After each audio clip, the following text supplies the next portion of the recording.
Nous connaissons tous la fameuse phrase d'Andy Warhol qui, en 1968, déclarait que nous aurons tous à l'avenir 15 minutes de célébrité mondiale. Alors la prophétie a été largement dépassée, surtout avec les réseaux sociaux. Et il est maintenant très important pour un dirigeant de se faire connaître sur les réseaux sociaux, bien sûr à usage professionnel. Alors c'est tout un art de créer cette marque personnelle et je vais m'adresser à un expert qui lui-même est un influenceur sur LinkedIn avec plus de 220 000 followers et sur Twitter, plus de 38 000.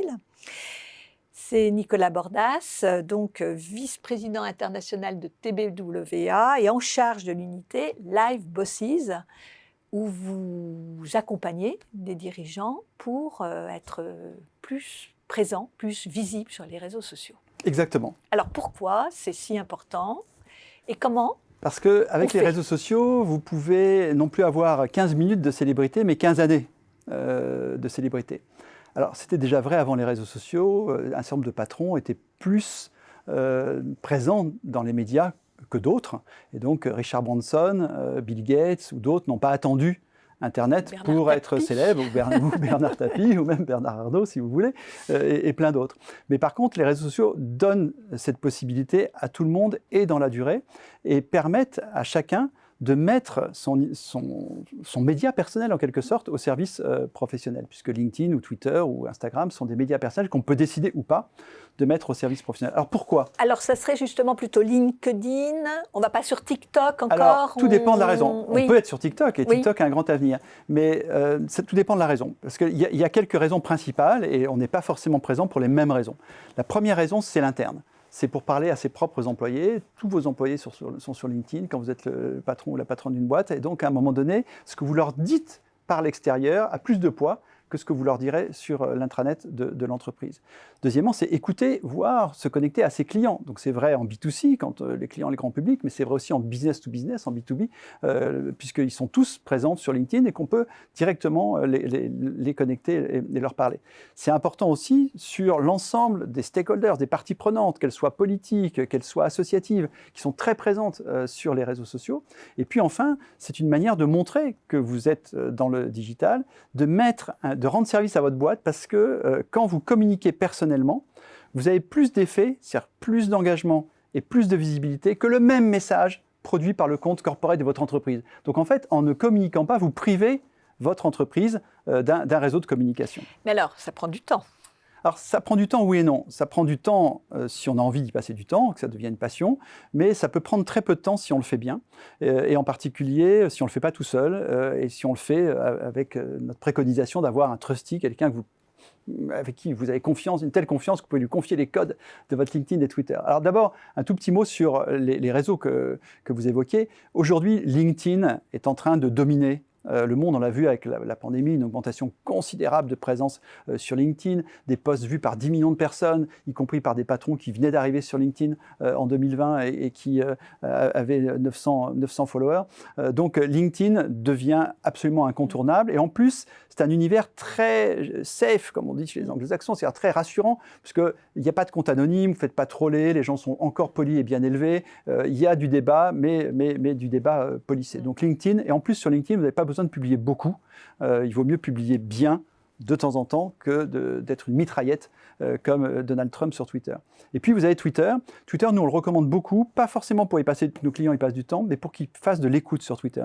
Sur Twitter, vous pouvez créer des listes de gens qui vous intéressent, des listes de vos concurrents, des listes de gens de l'interne, etc., qui vous permettent d'avoir votre veille quotidienne, même si vous ne communiquez pas tant que ça, c'est intéressant d'y être. C'est une petite AFP personnelle. C'est une petite AFP personnelle, exactement, puisque Twitter est un service d'information. Mais est-ce qu'on ne prend pas des risques de s'exposer et faire le tweet qui tue, ou oui, alors, LinkedIn qui tue, ou alors à faire un truc trop Donc, propre. Si vous êtes colérique, oui. Faites attention. Attendez quelques minutes pour publier votre tweet. Si vous faites beaucoup de fautes d'orthographe, faites attention, faites-le relire par quelqu'un.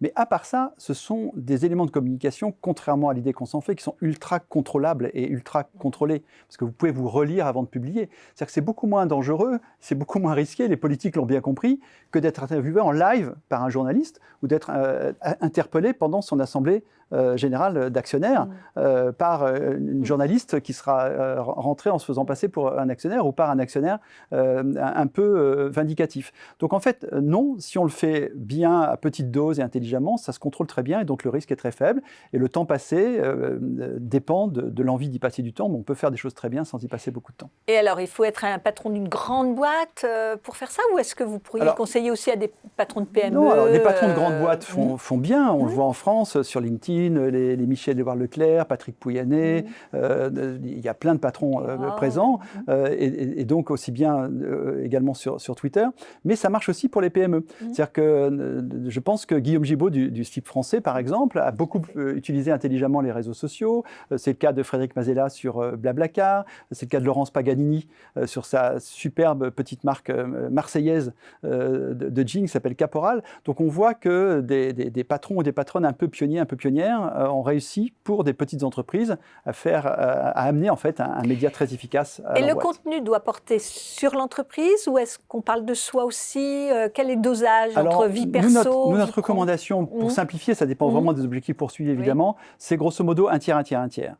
Un tiers de promotion de l'entreprise, de ses produits, de ses services, de ses initiatives. Donc là, on est un peu l'homme ou la femme sandwich de son entreprise, on retweet les posts corporate de son compte Twitter, etc.